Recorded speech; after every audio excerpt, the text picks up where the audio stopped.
네, 코리니아빠의 투자일기 오늘은 비트마인 BMNR의 독점 전략 이더리움 5%의 비밀이라는 주제로 한번 말씀을 드려보도록 하겠습니다. 자, 먼저 말씀드리기 전에 저 코리니아빠 저는 인문학적 추론의 영역입니다. 네, 저는 애널리스트 아니고요. 그다음에 차트 전문가도 아닙니다. 네, 뭐 거시경제 지표 이런 걸로 얘기하지 않습니다. 그래서 절대 여러분 투자의 기준으로 삼지 마시고 참고만 해주세요. 자, 여러분이 가장 많이 하시는 질문에 대한 답을 스스로 발견하시기를 바랍니다. 이런 질문 되게 많이 하시는 것 같아요. 이더리움이 나아요? 이더리움 2배 ETF가 나아요? 비트마인이 나아요? 뭐 이런 생각도 하시고, 그 다음에 샤프링크보다 비트마인이 좋은 점이 뭐예요? 이런 생각도 많이 하시죠. 그 다음에 뭐 비트마인은 이더리움 매집회사라던데 뭐 그게 뭐가 대단하죠? 뭐 MSTR 모방 아닌가요? 뭐 이런 생각도 하실 수 있어요. 자, 그러면 여러분한테 다시 질문을 드려볼게요. 비트마인은 한마디로 어떤 회사일까요? 자, 첫 번째, 이더리움 전략적 매집 회사다라고 정의를 한다 그러면, 네, 샤프링크하고 경쟁을 하겠죠. 지금 뭐 계속 서로 모으고 있죠, 지금. 그 다음에 두 번째로는 이더리움 스테이킹 전문 회사다. 그러면 지금 이더리움 스테이킹 1등 업체가 리도라는 회사입니다. 그 리도 회사와 경쟁하는 거냐? 뭐 이렇게 생각하실 수 있고. 그 다음에 세 번째로는 이더리움 기반 인터넷 금융회사 아니야? 라고 생각하시면 뭐 전통은행하고 경쟁을 해야겠죠. 네. 뱅크 오브 아메리카나 뭐 이런 데랑 경쟁을 해야 되지 않겠습니까? 네. 근데 다 어떤 단어가 쓰이고 있나요? 경쟁, 경쟁, 경쟁. 네. 자, 파운더스 펀드에서 좋아하는 단어는 경쟁이 아니죠. 거기서 원하는 건 독점입니다. 자, 그러면 이런 질문을 또 할 수 있어요. 야, 이더리움 5%로 어떻게 독점이 가능할까? 네, 이게 가능할까요? 여러분 보이세요, 이게? 5% 가지고 뭐 독점이 가능할까요? 제가 지난번에 다른 영상에서 이런 설명을 드렸어요. 이제 왜 5% 지분 목표를 할까? 그래서 5%를 확보를 하면 그래도 어느 정도 좀 전략적 비축 자산 느낌이 나고, 그 다음에 이제 그 5%면은 이제 투표권으로 치면은 뭐 이사회 의결권이 될 수도 있고, 그 다음에 이 정도 갖게 되면 나중에 이제 주가에 프리미엄이 붙을 수 있다. 이렇게 설명을 드렸는데, 그 다음에 좀 생각을 해봐도 뭔가 찜찜합니다. 네, 뭔가를 놓치고 있다. 5%는 많다라는 얘기를 하기에도 그렇고 5%를 가지고 독점이다라고 얘기하기도 그렇죠. 네, 5%가 많습니까? 아니면 심지어 5%가 독점입니까? 뭔가 해결이 안 된 것 같아요. 그래서 또 고민을 해봤습니다. 네, 제로투원에서 작게 시작해서 독점화하라 이렇게 돼 있거든요. 그러면 5%가 우리가 그냥 쉽게 생각해도 5%는 절대 큰 숫자가 아니잖아요. 그래서 이거 작게 시작하라는 5%가 이 작게의 의미인 것 같다. 그러면 과연 작게 시작해서 어떻게 독점으로 연결될까? 이 연결고리를 찾아야 될 필요가 있었습니다. 자, 그래서 이 개념을 한번 생각을 해봤어요. 지급 준비율이라는 겁니다. 여러분 지급 준비율이 뭔지 아시죠? 네, 아시는 분 있고 혹시 모르시는 분 있을 수 있으니까 은행과 같은 금융기관이 고객으로부터 돈을 받잖아요. 그러면 중앙은행에서 의무적으로 어느 비율을 일정 비율을 예치해야 되는 그런 비율입니다. 그래서 우리나라 한국은행 같은 경우는 한 7% 든다고 하고 이게 이제 예금 종류에 따라 달라요. 정기 예금이냐 아니면 보통 예금이냐에 따라 다릅니다. 이게 2에서 7% 정도 됩니다. 그 다음에 특이한 게 미국은 이걸 없애버렸습니다. 네, 없애버렸어요. 그 다음에 잉글랜드, 영국이나 캐나다도 이게 0%예요. 근데 대부분 많은 다른 국가들, 뭐 일본도 좀 안정적이긴 하지만 0.8%가 있고, 유로도 1%가 되고, 중국은 이제 7.5% 대단히 높죠. 우리나라처럼 높죠. 그 다음에 우리보다 훨씬 높은 데도 있습니다. 브라질이나 뭐 이런 데도 우리보다 훨씬 높죠. 네, 다른 데는 이제 4.5% 정도 되고. 자, 그러면 왜 얘네들은 미국, 영국, 캐나다들이 지급 준비를 없앨 수 있었나? 한마디로 얘기하자면 얘네들은 그냥 찍어냅니다. 네. 은행이 만약에 줄 돈이 없어가지고 뱅크런이 발생을 하잖아요. 그럼 일단 찍어요. 일단 찍어서 제공을 해줍니다. 네. 그 다음에 급한 불을 막고 그 다음에 생각을 해보는 거예요. 예, 그렇기 때문에 부담이 없습니다. 그리고 영국이나 캐나다는 조금 다른 방법을 쓰고 있긴 하더라고요. 조사를 해보니까 이게 금융 네트워크로 다 연결이 돼가지고 서로 은행끼리 이거를 지급 준비율을 중앙은행에다 맡기지 않더라도 이 캐시플로우를 계속 모니터링을 하고 있다고 해요. 그래서 이게 부족한지 아닌지 서로 이렇게 빌려줄 수 있는 시스템을 갖췄다고 해서 그렇게 돼 있는데 어떻든 비기축통화국들은 대부분이 5에서 7% 정도의 지급 준비율을 가지고 있습니다. 뭔가 좀 느낌이 오시나요? 네, 5라는 숫자가 이제 나왔죠. 예, 그래서 금리나 뭐 외환 보유고에 민감한 나라들, 뭐 이런 나라들은 5에서 7% 지급 준비를 갖게 돼요.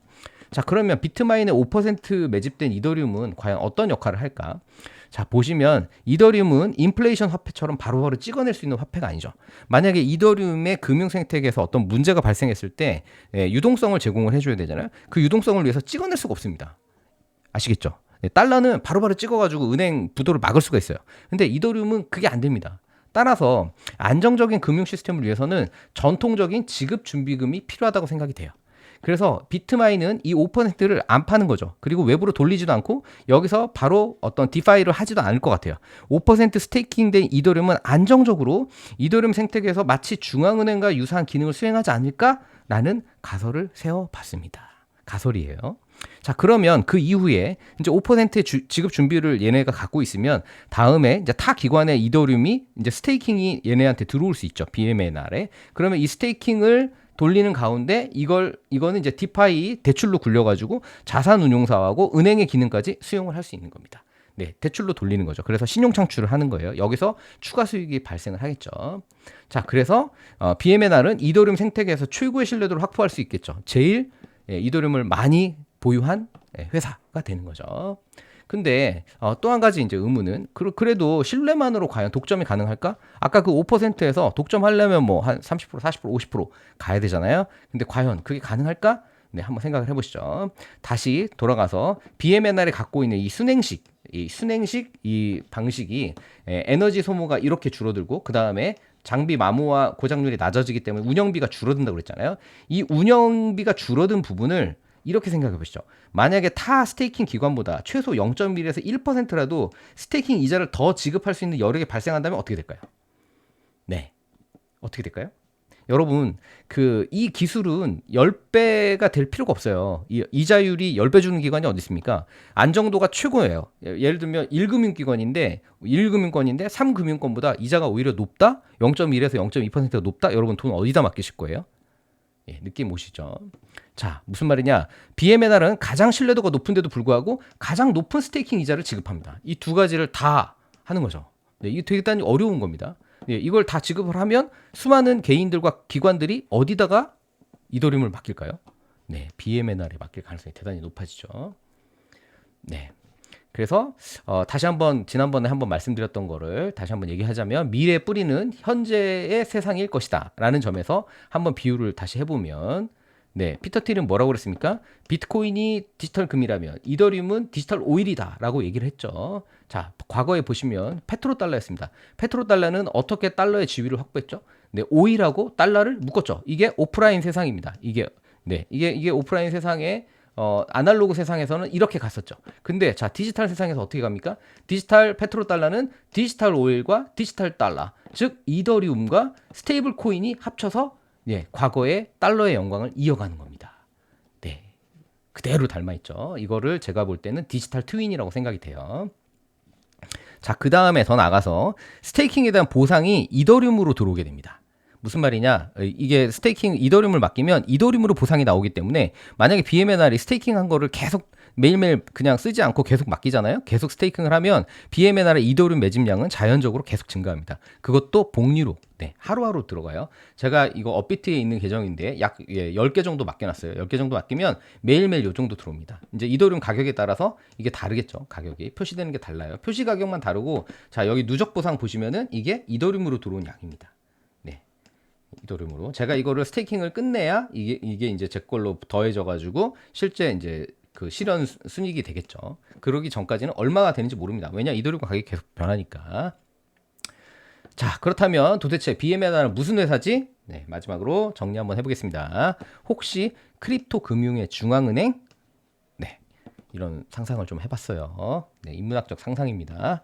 자, 파운더즈 펀드의 투자 원칙을 다시 한번 소개할게요. 우리 벤처 캐피탈은 아주 이상한 두 가지 원칙을 따라야 한다. 첫째, 잠재적으로 펀드 전체의 가치에 맞먹는 수익을 올릴 가능성이 있는 회사에만 투자를 한다. 네, 이렇게 되면 두 번째 원칙이 저절로 따라온다. 첫 번째 원칙 때문에 제약이 너무 많이 생기므로 다른 원칙은 있을 수 없다. 네, 이해되시겠죠? 자, 이미 낚싯대는 드리워졌습니다. 이제 고기가 올 때까지 저희는 뭐 하면 됩니까? 네, 유유자적. 네, 그냥 세월을 기다리시면 되겠어요. 세월을 기다리는 강태공과 같은 마음으로 여러분 여유 있게 차트에 흔들리지 마시고 그냥 이 시간을 즐기시면 될 것 같습니다. 네. 다음 시간에는 한국 걱정을 좀 더 해볼지. 근데 이게 정치 이야기 때문에 이게 오염될까 봐 사실 걱정이긴 합니다. 저 고민 좀 해볼게요. 주제를. 네. 오늘도 경청해 주셔서 감사드립니다.